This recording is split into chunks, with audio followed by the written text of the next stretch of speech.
So after the various officials and business leaders who were present at this press conference finished touting the glorious agreements that they came up with to save the world, I was able to ask them a question about the critics who seem to be suspiciously ignored by the press, by the delegates, and by the NGOs, especially in terms of how the science continues to be exposed as either outright fraudulent or at least overly hyped. All their predictions always fail. It's just consistent. So this is what Brice Lalonde, the executive coordinator of the Rio+20 summit, had to say. Well, perhaps all of you can say what you feel. I just want to say one thing, because I've been working for 1.5 years on this conference. Like any other citizen of the world, I have my own ideas. But I went to the Forum of the People, the Summit of the People, and I met with trade unionists and all, and I was very struck by the fact that they were very sensitive to the success or the failure of an agreement. Had there been no agreement at all, they would have been completely disenchanted and discouraged. Because it would have meant, if there was no agreement at all, that sustainable development was finished, that nobody took care about it. So I cannot stress enough the importance of having an agreement, even if it's not satisfactory for all of us. You have one. Sustainable development is still a major concern of all countries of the world. You have 8 formal decisions in this text. We decide, we mandate. Look at them. You know, people don't always read it because it was not available, it was only online.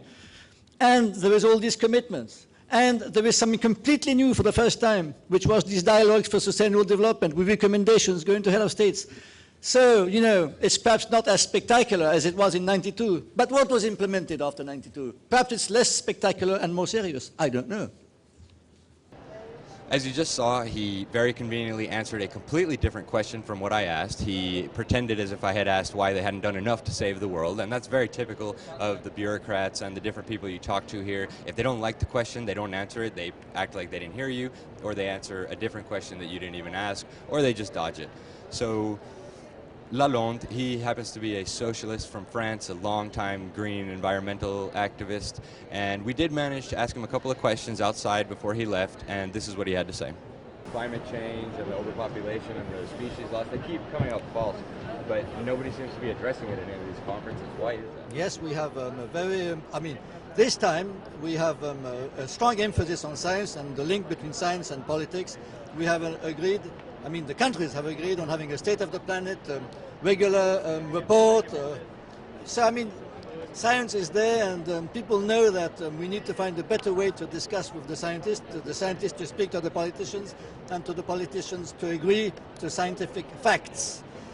But, if I can dare say, I think the main incentive to move is to show a better life ahead, not to show the end of the world all the time. If I can dare say a personal view. And my next question is, how come there's so many governments here that aren't really representative of people? How come there's so many governments here participating that are not representative of their people? You have dictators, you have mass murderers. What are they doing?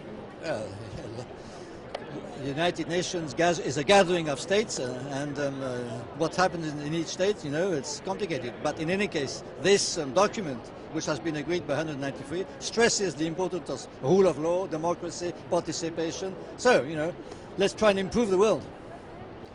As you just saw, he avoided my question again, and it seems to be kind of an overriding theme here. If you ask a hard question, if a journalist asks a hard question, which doesn't happen very much, they won't answer. They're just kind of concealing the truth, is what it appears like to me, and to a lot of other critics who have been present at this summit. CFACT and some others have highlighted the secrecy and the lack of honesty with the people of the world who are all going to be living under this regime that they're constructing.